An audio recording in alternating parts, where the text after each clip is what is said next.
নমস্কার। বিশ্বগুরুর নাম থেকে পরমেশ্বর পিতাকে তো অসংখ্য ধন্যবাদ জানাই। তো বন্ধুরা, আশা করি তো আপনারা খুব সুন্দর আছেন। তো আমি তো আজকে তো ভিডিওটা নিয়ে এসেছি। তো আমার তো সিংসুরাতে বাড়ি, মহিষাদল সিংসুরাতে। তো আমার বাড়িতে তো মণ্ডলী আয়োজন হয়। তো আর এখানে তো প্রার্থনা দ্বারা কার্য করা হয়। তো কি না আমার ভিডিওটা তো একটু আপনারা শেয়ার করবেন, লাইক শেয়ার সাবস্ক্রাইব করে দিবেন, আর যাতে আমি আরও সুন্দর সুন্দর ভিডিও করে আপনার কাছে পৌঁছাতে পারি। আর তো কি পরমেশ্বর পিতা তো প্রার্থনা দ্বারা, ফোনে প্রার্থনা দ্বারা তো সুস্থ করা হয়। আর তো কি অসুস্থ যারা থাকে, পুরানো রোগ আর কি বাড়ির বাস্তু বা সাংসারিক এইসব সমস্যাগুলো ফোনের দ্বারা তো পরিত্রাণ করা হয়।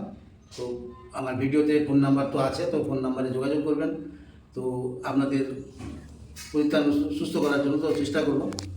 তো তো আজকে তো একটু ভিডিওতে যাচ্ছি। তো কি ভিডিওটা যে মন পরিবর্তন, আমরা পরমেশ্বর পিতার ভবনে তো আসছি। তো পরমেশ্বর পিতার ভবনে আসতে হলে মনটাকে আমাদের কিন্তু পরিবর্তন করতে হবে। কেন, আগে আমরা জগতে পড়েছিলাম, সেই জগৎ থেকে পরমেশ্বর পিতা আমাদেরকে তার ভবনে বা তার মণ্ডলীতে আনলেন, আর ঈশ্বরের বাক্যের দ্বারা আমরা আর কি সুস্থ হতে পারলাম, পরিত্রাণ পেতে পারলাম। কিন্তু এটা নয়, আমাদের সেই যে জগতে পড়েছিলাম, সেই জগৎ থেকে আমাদেরকে ফিরতে হবে, মনটাকে পরিবর্তন করতে হবে। সেই মনটাকে পরিবর্তন যতক্ষণ না আমরা করছি, পরমেশ্বর পিতার আশীর্বাদ আমরা পাবো না। তো কি আমরা তো সর্বদা প্রার্থনা করি, সাক্ষী দেই, বচন বলি, ভজন গাই, ঈশ্বর ভবনে আসি নিয়মিতভাবে, কিন্তু আমাদের মধ্যে পরিত্রাণ হচ্ছে না। তো সেই পরিত্রাণটা আমাদেরকে করতে হবে, আর সেই জন্য মনটাকে আমাদেরকে পরিবর্তন করতে হবে। জগৎ থেকে মনটাকে সম্পূর্ণভাবে আমাদের ঈশ্বর প্রতি ফেরাতে হবে। সেই ঈশ্বর যাকে আমরা বিশ্বাস করছি, যে যিশুকে বিশ্বাস করছি। তো এখানে কি বলছে যে বিশ্বাসটা কি? বিশ্বাস হলো পরমেশ্বর পিতা যিশুকে মৃত থেকে 3 দিন 3 রাত্রি করে জীবিত করেছেন। এই মন পরিবর্তন করার পরে এই বিশ্বাসটা আমাদের মনের মধ্যে রাখতে হবে, তবে আমরা পরিত্রাণ পাব। তো সেই মন পরিবর্তন করার সময় পরমেশ্বর পিতার যে ব্যবস্থাগুলো আছে, সেই ব্যবস্থাগুলোকে কিন্তু আমাদেরকে পালন করতে হবে। আর ওই ব্যবস্থা পালন করার সময় আমরা কি করি? পিছন দিকে হাঁটতে শুরু করি। সেই পিছন দিকে হাঁটতে হলে তো পরমেশ্বর পিতার আশীষ পাওয়া যাবে না। আমরা তো একটা অসুখ হয়েছে, তো আমরা কি ডাক্তারের কাছে যাচ্ছি, আর ডাক্তার কি করছেন না প্রেসক্রিপশান করে দিচ্ছেন। সেই প্রেসক্রিপশানে যা লেখা আছে সেই ওষুধগুলো খাচ্ছি, সমস্ত ওষুধ খাচ্ছি, আর নিয়ম বেঁধে দিচ্ছে 2টার সময়, 4টার সময়, 5টার সময়, এখন নিয়ম করে দেওয়া আছে সময়। সেই সময় আমরা খাই। যদি কোনো দিন ডাক্তার বলছে রাত্রি 4টার সময় ওষুধটা খেতে হবে, আমরা কিন্তু ঘড়ি ধরে 4টার সময় বসেই কিন্তু সেই ডাক্তারবাবুর ওষুধটা আমরা খাচ্ছি, কারণ আমাকে সুস্থ হতে হবে। সেই রকম পরমেশ্বর পিতার ভবনে যখন আমরা আসছি, ডাক্তারের কথাগুলো মানছি, কিন্তু ঈশ্বরের ভবনে যখন আসছি, ঈশ্বর আমাদেরকে যে ব্যবস্থাগুলো দিচ্ছেন, সেই ব্যবস্থাগুলো মানতে আমরা পারছি না। তখন আমাদের মনের মধ্যে নানা রকম কি চিন্তা ভাবনা আসছে, আর নানা রকম সমস্যা লাগছে, নানা রকম অজুহাত। সেই অজুহাতগুলো আমাদের কাছে এসে পৌঁছায়। সেই অজুহাতগুলোকে কি না আমাদেরকে ছাড়তে হবে, কারণ ঈশ্বর বাক্যে বলেছেন যে তোমরা মন পরিবর্তনের ফলে উপযোগী ফলে ফলবান হও। মতির 3:8 বলেছেন মন পরিবর্তনের ফলে মন পরিবর্তনের উপযোগী ফলে ফলবান হও। তাহলে আজকের টপিকটা হলো যে মন পরিবর্তনের উপযোগী ফলে ফলবান হতে বলছে। তাহলে মন পরিবর্তন করতে হবে, ফল পেতে হবে, ফলটা এমনভাবে পাবো ফলটা যেন উপযোগী হয়, কাজে লাগে। তো সেই মনটা আমাদেরকে করতে হবে, মনটাকে পরিবর্তন আগে করতে হবে। আর মন পরিবর্তন পরমেশ্বর পিতা আগে মন পরিবর্তন করার জন্য যোহনকে পাঠিয়েছিলেন, আর যোহনকে তিনি পাঠিয়েছিলেন যে মন পরিবর্তন করার জন্য তুমি ওদিকে সুসমাচার প্রচার করো। আর যোহন এসে মন পরিবর্তনের জন্য সুসমাচার প্রচার করতে লাগলো, আর তিনি বললেন যে আমার পরে যিনি যিশু আসবে তাতে বিশ্বাস করলে তো পরিত্রাণ পাবে। তাহলে সেই আগে আমাদেরকে ঈশ্বরের ভবনে যখন আমরা আসছি, সেই আসার সঙ্গে সঙ্গে আমাদের মনটাকেও পরিবর্তন করে দিতে হবে। আর এই যিশুর প্রচার শুনে তো কী করলো না, দেখো পরিত্রাণের জন্য সব ছুটতে লাগলো। বাক্যে দেখো 6 লেখা আছে, তার জন্য কী করতে হবে আমাদেরকে, 6 কি বলছে, আর আপন আপন পাপ স্বীকার করিয়া জর্দন নদীতে তারা তাহার দ্বারা ব্যবসায় দিতে লাগলো। তাহলে আপন আপন পাপ, আমরা যে পরমেশ্বর পিতার ভবনের আসার আগে যে আমরা পাপ কর্মগুলো করেছিলাম, সেই পাপগুলোকে আমাদেরকে নিজেকে স্বীকার করতে হবে যে আমি পাপ করেছি,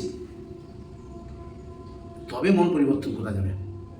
আর সেই নিজে থেকে যখন পাপ স্বীকার করছি, সেই স্বীকার করার পরে আমাদেরকে কিন্তু বাপ্তাইজ হতে হবে।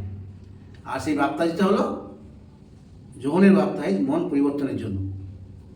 এইবার দেখো 5 কি বলছে, তখন জেরুসালেমের সমস্ত জিহুদিয়া এবং জর্দনের নিকটবর্তী সমস্ত অঞ্চলের লোক বাইর হইয়া তখন তাহার নিকটে যাইতে লাগলো। যখন পাপ স্বীকার করতে লাগলো সবাই, আর তখন আরও যারা পাশাপাশি ছিল তারা জর্দনের অধিবাসী যারা ছিল, আর তারা কি করলো, সেই অঞ্চলের লোক বাইর হইয়া তার নিকট, সব অঞ্চলের লোক সমস্ত বাইর হয়ে সেই যোহনের কাছে এলো। কেন না, বাপ্তাইজ হওয়ার জন্য, মন পরিবর্তন করার জন্য। আর মন পরিবর্তন করার ফলে কী হলো না, তাদের মধ্যে পরিত্রাণ এলো, তাদের মধ্যে পরিত্রাণ আসতে লাগলো।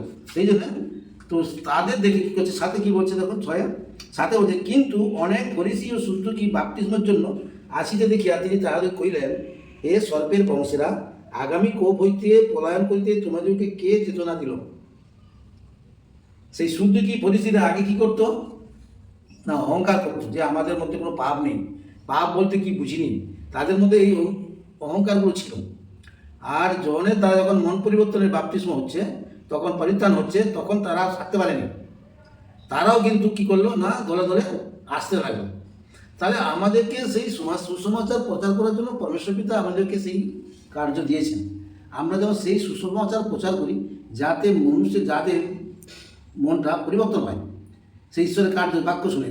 তাই পরমেশ্বর পিতার ভবনে যারা আসে তারা তো প্রার্থনা ভজন সবই করে, কিন্তু তারাও পরিত্রাণ পায়। আর সেই জন্য মন পরিবর্তন আমাদের করতে হবে।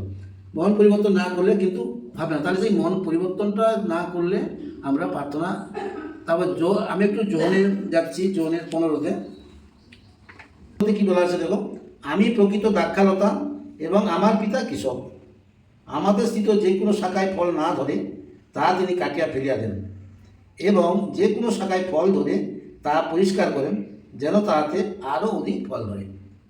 তাহলে আমার পিতা কৃষক, পরমেশ্বর পিতা যিশুকে পাঠালেন আমাদেরকে সেই বাক্য, যিশুর দ্বারা বাক্য প্রচার করলো যাতে আমরা পরিত্রাণ পাই। আর যখন আমরা সেই যিশুকে বিশ্বাস করে পরমেশ্বর পিতার ভবনে আসতে লাগলাম, তো আমাদেরকে সেই মন পরিবর্তন করতে বলছে।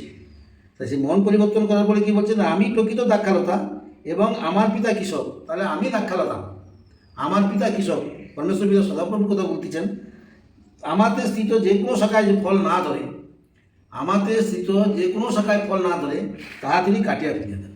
তাহলে পরমেশ্বর পিতার ভবনে আসছি, মন পরিবর্তন করছি না, তাহলে সেই আমাদের মধ্যে আর ফল উৎপাদন হচ্ছে না। তাহলে সেই মনটাকে পরিবর্তন করতে হবে, তবে ফল উৎপাদন হবে। আর যখন ফল উৎপাদন না হবে, তখন পরমেশ্বর পিতা সেই গাছটাকে কি করবেন, ভাতে দিবেন। তাহলে আমাদের মধ্যে যারা আমরা আসছি খ্রিস্ট যিশুতে বিশ্বাস করে, ঈশ্বরের ভবনে আসছি, তো আমাদের অবশ্যই মন পরিবর্তন করাটা অবশ্যই প্রয়োজন। আর যদি মন পরিবর্তন না করি, তা আমাদের মধ্যে ফল ধরবে না। আর ফল যখন না ধরবে, পরমেশ্বর তখন আপনাতেই কেটে দিবে, বাদ দিয়ে দিবে, আসবে, মনের মধ্যে আলাদা চিন্তা ভাবনা আসবে। তো সেই জন্যে ফলটা আমাদেরকে পেতে হলে আগে আমাদেরকে মন পরিবর্তন করতে হবে। আর তারপর আবার কি বলেছে না, যে কোনো শাখায় ফল ধরে তা তিনি পরিষ্কার করেন, যেন তাহাতে আরও অধিক ফল ধরে। তাহলে যে কোনো শাখায় ফল ধরবে, তাতে পরমেশ্বর পিতা আরও পরিষ্কার করে দেবেন, আরও পরিষ্কার করে দিবেন, কেন তাতে যাতে আরও ফল ধরে। তো আমরা কী করি, আমরা যখন চাষ করি, কোনো গাছ লাগাই, তাতে যে গাছটা ফল ধরে না, তাকে কী করা হয়, তাকে আমরা চাষিরা আমরা কী করি, সেই গাছটাকে কেটে দিই, কেন তাদের ফল ধরছে না। আর যে গাছটা ফল ধরছে, সেই গাছটাতে আমরা কী করছি, পরিষ্কার করছি। পরিষ্কার করার পরে যেন আরও ফল ধরে, কেন পরিষ্কার করছি, যেন আরও ফল ধরে। তো সেই জন্যে পরমেশ্বর পিতা সেই জন্য বলছে যে যারা গাছে ফল ধরবে তাকে পরিষ্কৃত করবেন তিনি, আর তাতে যেন আরও ফল ধরে। আমি তোমাদেরকে যে বাক্য বলিয়াছি তৎপর্যন্ত তোমরা এখনো পরিষ্কৃত আছো। তাহলে পরমেশ্বর পিতার ভবনে যারা আছো, পরমেশ্বর পিতা যিশু দ্বারা যে বাক্যটা আমাদেরকে দিয়েছেন তাতে আমরা এখন পরিষ্কৃত আছি। পরিষ্কৃত আছি মানে তাহলে আমরা এখন মন পরিবর্তন করছি, আর মন পরিবর্তন করে পরমেশ্বর পিতার আজ্ঞা অনুসারে চলছি। ঈশ্বরের যে ব্যবস্থা, স্বর্গের রাজ্যের যে ব্যবস্থা, সেই ব্যবস্থা অনুসারে আমাদেরকে চলতে হবে, ঈশ্বরের বাক্য পালন করে চলতে হবে। তাতে আমাদের মধ্যে আরও অনেক ফল ধরবে। আর যাদের মধ্যে ফল ধরবে না তারা এই ভবন থেকে দেখবে, তারা দুদিন পরে আস্তে আস্তে আসবে আর লাভ নেবে, তো চলে যাবে। তো আমরা যেন সেরূপ না হই, সর্বদা যেন সেই ঈশ্বরের আজ্ঞা পালন করে যেন মন পরিবর্তন করে ফলে ফলবান হতে পারি, সেই জন্য সর্বদা যেন আমরা ঈশ্বরের কার্য আমরা যেন করতে থাকি।